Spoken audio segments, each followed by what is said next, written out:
Visible surface detection.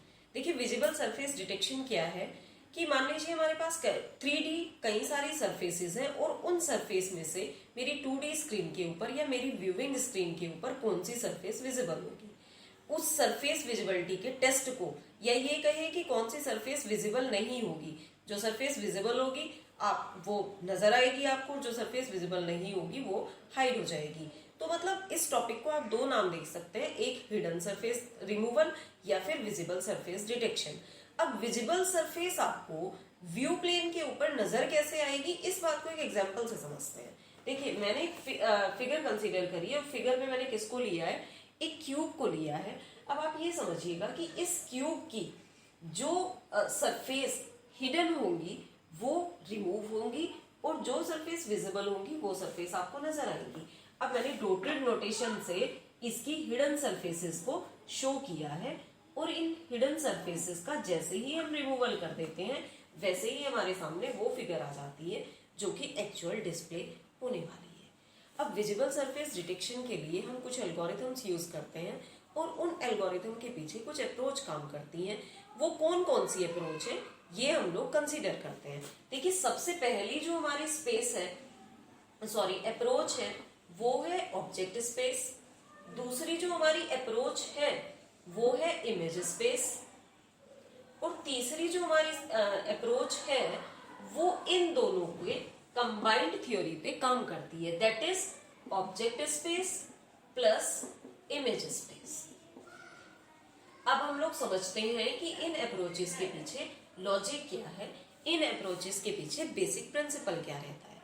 देखिए object space approach के पीछे प्रिंसिपल क्या रहता है कि जो सरफेस का हमें विजिबिलिटी टेस्ट करना है उस सरफेस के नॉर्मल की व्यू प्लेन के डायरेक्शन में डायरेक्शन क्या होगी। और दूसरी और इंपॉर्टेंट जो हम एस्पेक्ट कंसीडर करेंगे वो है इमेज स्पेस।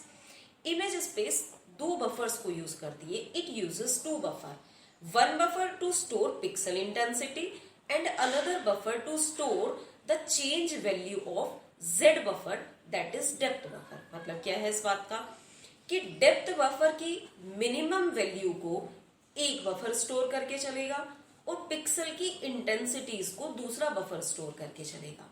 जो जेड बफर की वैल्यूज को स्टोर करके चलेगा वो एक चेंजेबल बफर होगा, that means there is a comparison.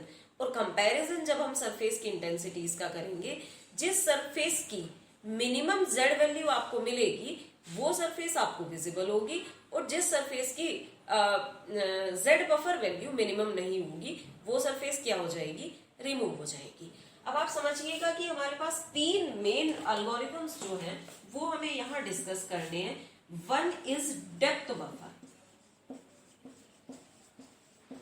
इसको कभी कभी आप लोग जेड बफर के नाम से भी पढ़ेंगे। दूसरा आपको यूज करना है, क्या यूज करना है, स्कैन लाइन। और तीसरा जो आप यूज करने वाले हैं ना that is area sub division. अब मेरा डेप्थ बफर मेथड और स्कैन लाइन मेथड ये दोनों इमेज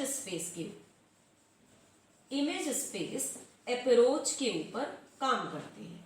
दूसरा है मेरा एरिया सब डिविजन मेथड जो कि दोनों दैट इज इमेज और प्लस क्या ऑब्जेक्ट दोनों अप्रोच के ऊपर काम करते हैं।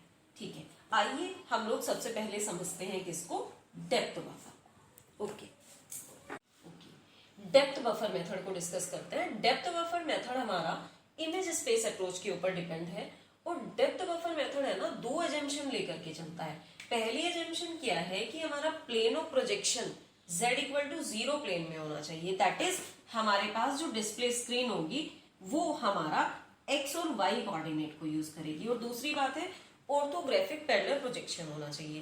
फ्रेंड्स अगर ऑर्थोग्राफिक पैरेलल प्रोजेक्शन आपको क्लियर नहीं है ना तो मैंने पीछे वीडियोस सेपरेट कंपोज करी हुई है ऑर्थोग्राफिक पैरेलल प्रोजेक्शन के ऊपर, आप उस वीडियो को मेरी रिक्वेस्ट है कि एक बार देखिएगा तो आपको ऑर्थोग्राफिक पैरेलल प्रोजेक्शन क्लियर होगा। हाँ, सेकेंड एस्पेक्ट हमारी क्या है कि ऑर्थोग्राफिक पैरेलल प्रोजेक्शन हम लोग यूज करने वाले हैं। अब यहाँ एस्पेक्ट क्या है समझते हैं। देखिए मेरे पास कुछ सरफेस है, for example surface S1, surface S2, surface S3 और ये मेरा व्यू प्लेन जहां पर मुझे इन सरफेसेस में से किसी एक को जो कि विजिबल होगी उसको डिस्प्ले करना है। अब आप ये समझिएगा कि ये मेरा y एक्सिस, ये x एक्सिस और ये z एक्सिस, मैंने जो डिस्प्ले स्क्रीन ली है वो किस में ली है, xy पे ली है, that is z equal to 0 plane पे ली है। अब इन तीनों सरफेस में से जिस सरफेस की z वैल्यू कैसी होगी, मिनिमम होगी, वही सरफेस हम लोगों को क्या होगी, विजिबल होगी। अब अगर वही सरफेस विजिबल होगी तो दैट मीन्स हमें क्या करना पड़ेगा, विजिबिलिटी टेस्ट। और विजिबिलिटी टेस्ट में हम क्या चेक करने वाले हैं, z की वैल्यू टेस्ट करेंगे कि जिस सरफेस की z वैल्यू मिनिमम होगी। अब अभी के लिए मान लेते हैं कि सरफेस S1 की z वैल्यू मिनिमम थी, इसलिए सरफेस S1 हमें डिस्प्ले हुई। अब एल्गोरिथम की और एस्पेक्ट को समझते हैं, थोड़ा सा और डीप में चलते हैं।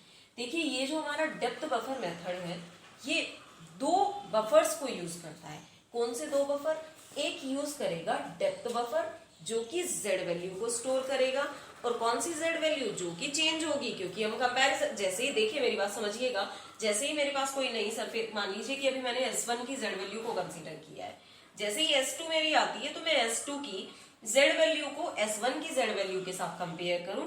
अगर S2 की z वैल्यू छोटी है, अगर तो S2 की z वैल्यू छोटी है तो हम लोग क्या करेंगे, S2 की z वैल्यू से S1 की z वैल्यू को रिमूव करके स्टोर करेंगे। और दूसरा मेरे पास कौन सा बफर है, रिफ्रेश बफर, जो क्या करता है, initial value for each pixel, her pixel position के लिए इनिशियल वैल्यू को कंटेन करके चलता है। आइए अब समझते हैं कि ये एल्गोरिथम बेसिकली काम कैसे करता है।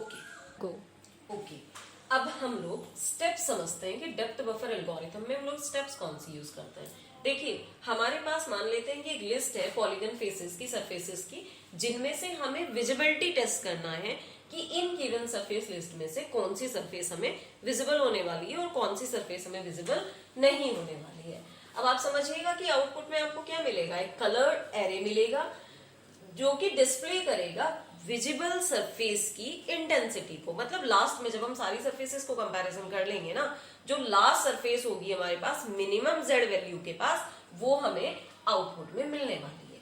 अब प्रोसेस कैसे स्टार्ट करें, देखिए एक हमने z बफर लिया और उस z बफर के अंदर अभी हमने इनिशियलाइज किया उसे 1 से। अब इस z बफर को अभी 1 से इनिशियलाइज किया है, लेकिन जैसे ही कोई सरफेस आएगी उस सरफेस की z वैल्यू को कंपेयर करेंगे इस z वैल्यू के साथ, अगर वो इससे मिनिमम होगी तो वही वैल्यू में से इनिशियलाइज कर देंगे।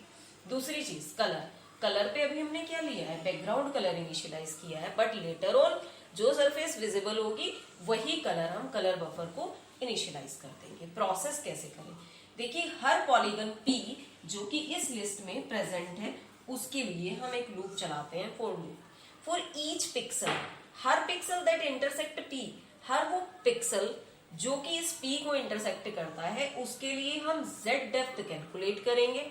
और ये z डेप्थ कैलकुलेट करने के बाद फिर हम चेक करेंगे कि जो z बफर में पड़ी वैल्यू है, अगर ये नई डेप्थ जो हमने कैलकुलेट की है उस वैल्यू से छोटी है तो फिर ये जो न्यू z डेप्थ हमने कैलकुलेट करी है इसे इनिशियलाइज कर देते हैं किसको, z बफर को, और इसी का जो कलर है, इस सरफेस का जो कलर है वो इनिशियलाइज कर देते हैं कलर को। और पूरा प्रोसेस आप समझिएगा कब तक रिपीट होने वाला है, जब तक हम इन सारी सरफेसेस को टेस्ट नहीं कर लेते। तो आप समझिएगा कि ये हमारा है z डेप्थ एल्गोरिथम। बट इस एल्गोरिथम के अपने कुछ फायदे और अपने कुछ ड्रॉबैक्स हैं। What are the advantage of this method, actually advantage is this कि सबसे सिंपलेस्ट अप्रोच, सबसे बेस्ट अप्रोच, सबसे मतलब टाइम कंज्यूमिंग नहीं कहेंगे, बहुत कम टाइम में काम करने वाली अप्रोच।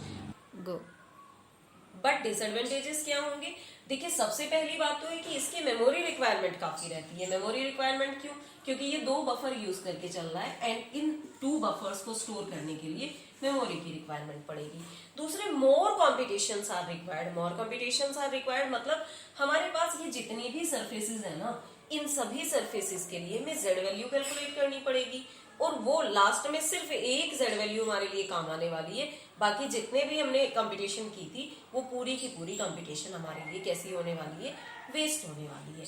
तो ये इस मेथड की ड्रॉबैक्स हैं और इन ड्रॉबैक्स को हम लोगों ने रिकवर किया स्कैन लाइन मेथड में। अब मैं जल्दी ही नेक्स्ट आइए समझते हैं स्कैन लाइन। Thank you.